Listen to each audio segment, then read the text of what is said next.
भोले बाबा और प्रेम से बोलो राधे राधे। एक दिन की बात है, देव ऋषि नारद भोले बाबा और माता पार्वती से मिलने हिमालय पर्वत आए। भोले बाबा ने सोचा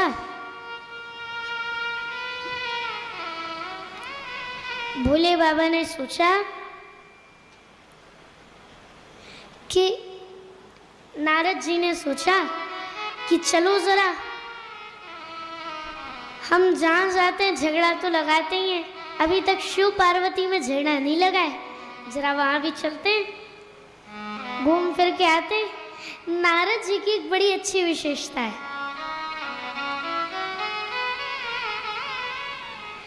जिस घर में हमेशा झगड़ा होता हो वहाँ नारद जी के चरण पड़ जाएं तो झगड़ा बंद हो जाता है, और जिस घर में कभी झगड़ा होता ही ना हो वहाँ नारद जी के चरण पड़ जाए तो झगड़ा प्रारंभ हो जाता है। यह नारद जी की विशेषता है।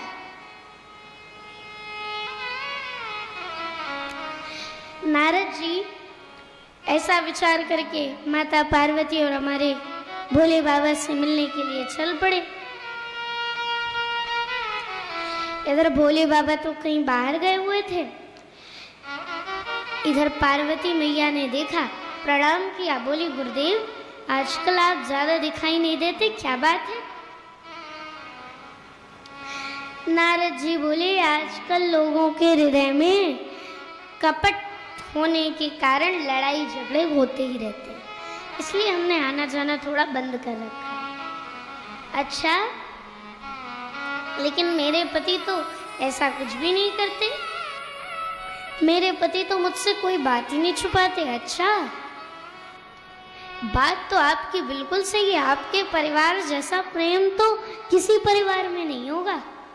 अब आप ही बताइए, जिस परिवार में आप स्वयं विचार करिए, जिस घर में सब एक दूसरे के द्रोही ही हो, उस घर में कोई प्रेम से रह सकता है? बताइए, कोई प्रेम से रह सकता है उस घर में?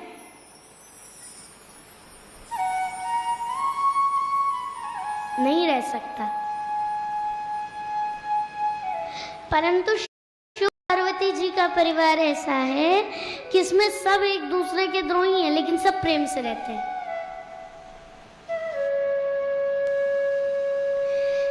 माता की सवारी है सिंह और बाबा की सवारी है नंदी, दोनों में आपस का ही द्रोह है। सिंह नंदी का आहार करता है, फिर भी दोनों प्रेम से रहते हैं। वहीं चूहा गणेश जी की सवारी है और सर्प भोले बाबा के गले में विराजते हैं। दोनों का आपसी टकरा है, दोनों में आपसी टकराव है, लेकिन फिर भी दोनों खूब प्रेम से रहते हैं, कोई किसी से नहीं झगड़ता। और कार्तिकेय जी की सवारी है, षडानंद जी की सवारी है मयूर, मोर, और भोले बाबा के गले में विराजते हैं सर्प, नाग देवता। अब आप ही बताइए, इन दोनों में भी टकराव है। मोर सर्प का आहार करता है, लेकिन फिर भी दोनों प्रेम से रहते हैं।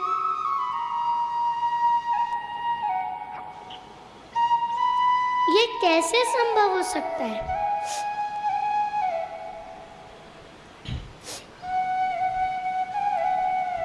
इसलिए माते, आपके परिवार में जितना प्रेम है उतना प्रेम तो हमने कहीं नहीं देखा।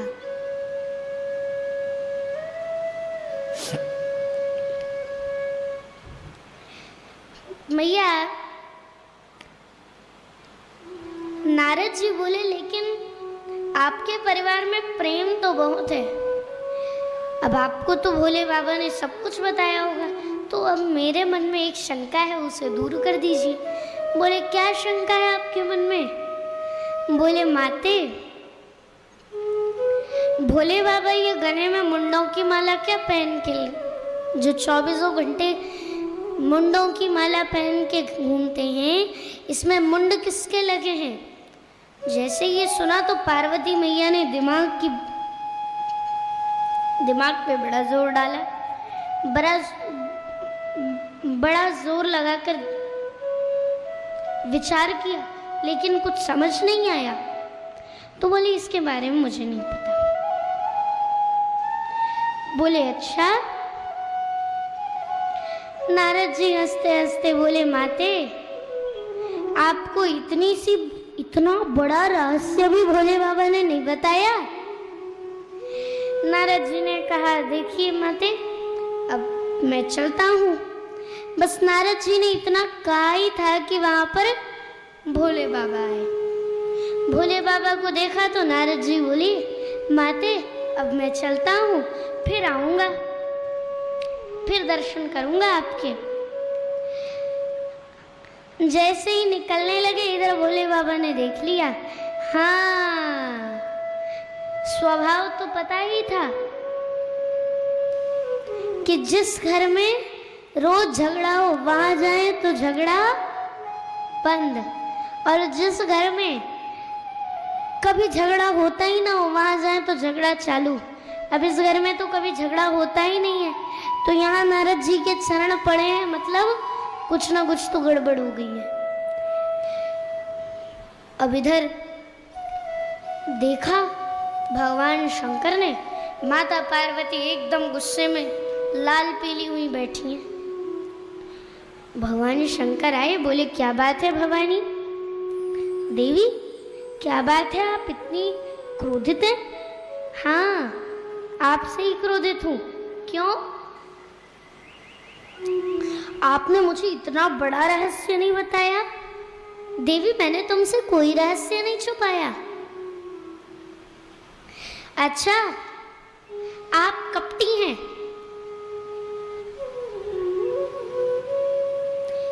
आपने मुझे आज तक यही नहीं बताया कि आप ये मुंडों की माला क्यों धारण करके घूमते हैं, इस माला में मुंड किसके लगे हैं। आज तक आपने यही नहीं बताया। बोले देवी मैं कपटी नहीं हूं, ऐसी कोई बात ही हमारे बीच में छिड़ी नहीं कि मैं आपको बताऊं, पर आज मैं बता देता हूं। आज बात हो ही गई है तो मैं बता ही देता हूं। बोले देवी जितनी बार आपकी मृत्यु होती है, एक नई लीला का शुभारंभ करने के लिए जितनी बार आपकी मृत्यु होती है, उतनी बार के जो आपके मुंड होते हैं वो मैं इस माला में पिरो लेता हूं, ताकि हमारा प्रेम कभी दूर न हो, टूटे नहीं। हमारा प्रेम संबंध ऐसा का ऐसा ही जुड़ा रहे।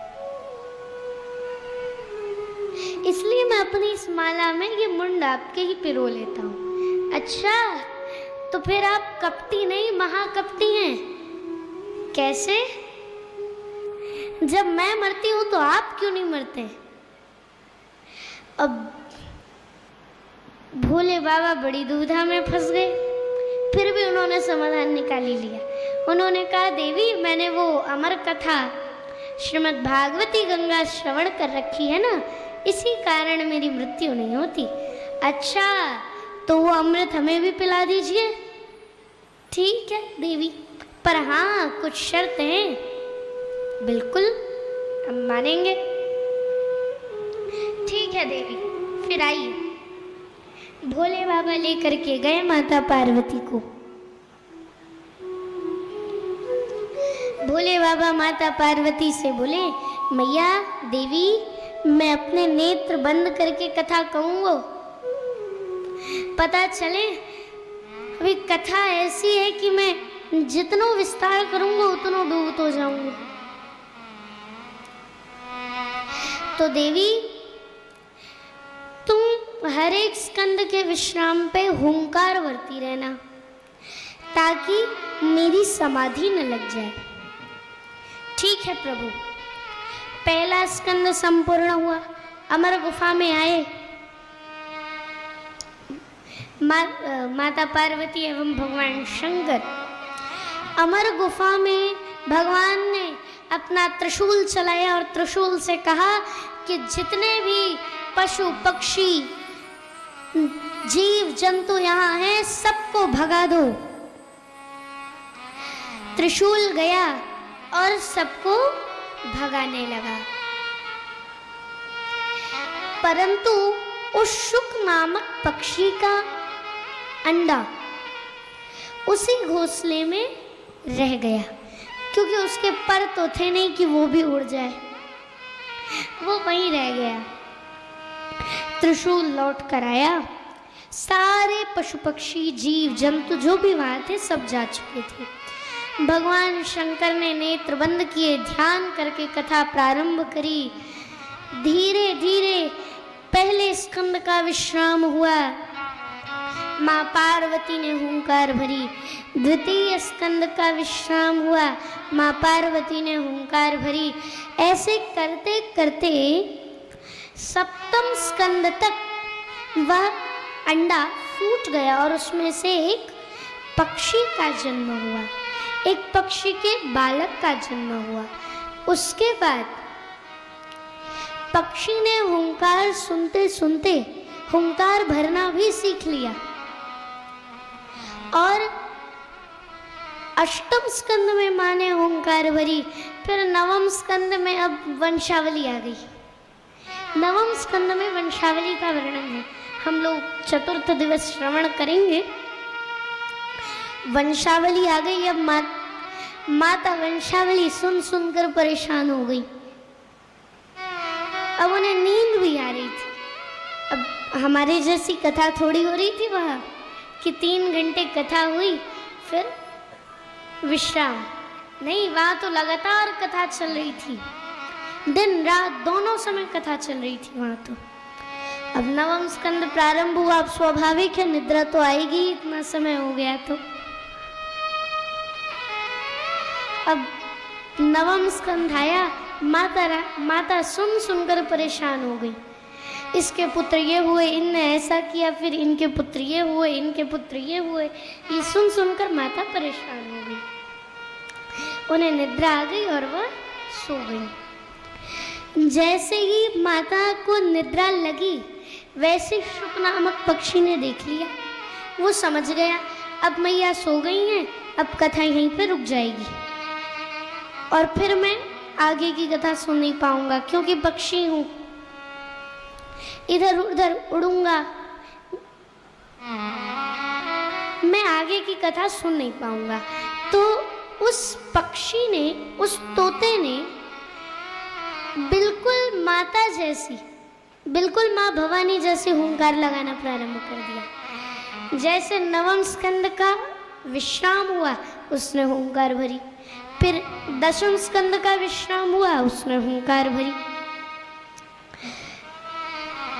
एकादश स्कंद का विश्राम हुआ उसने हुंकार भरी, द्वादश स्कंद का विश्राम हुआ उसने हुंकार भरी। अब जैसे ही हुंकार भरी वैसे ही भगवान शंकर ने जोर का जयकारा लगाया, बोल वृंदावन बिहारी लाल की, बोल राधा रानी सरकार की। जैसे ही जोर का जयकारा लगाया तो माता भवानी की नींद खुली। Order now and get free. बोल राधा रानी सरकार की। जैसे ही जोर का जयकारा लगाया तो माता भवानी की नींद खुली। उन्होंने पूछा, स्वामी कृष्ण जन्म हो गया? जैसे ही ये सुना बोले बाबा ने तो बोली, देवी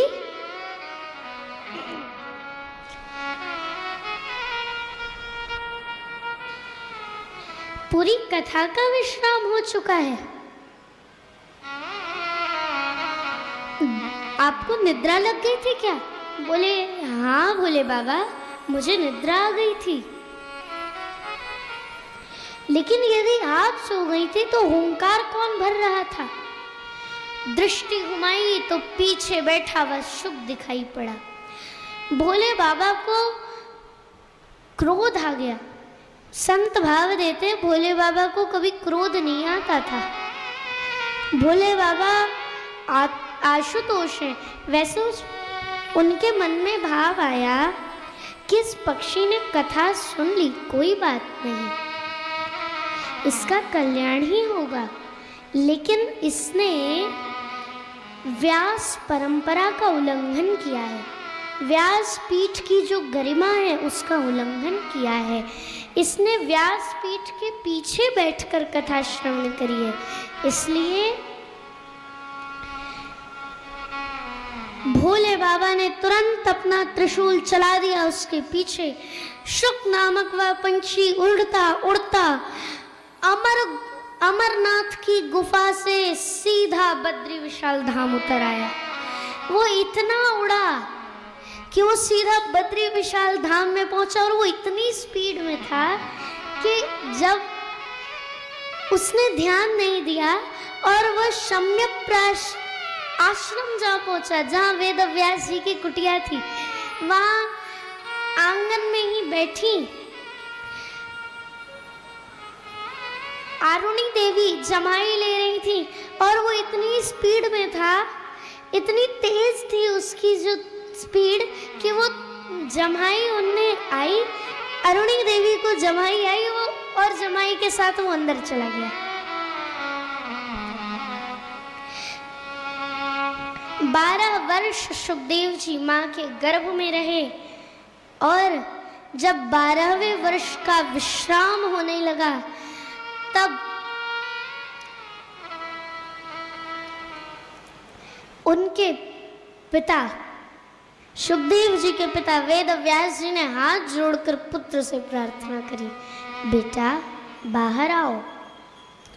इधर भोले बाबा आए। भोले बाबा ने पूछा, क्या बात है? आपके घर में मेरी कथा चुरा कर एक चोर घुसा है।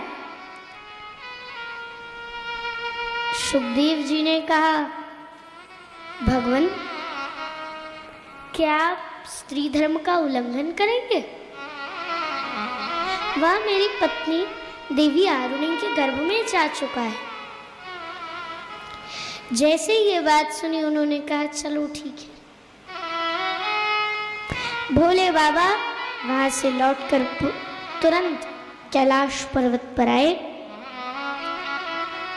और इधर 12 वर्ष तक सुखदेव जी मां के गर्भ में रहे।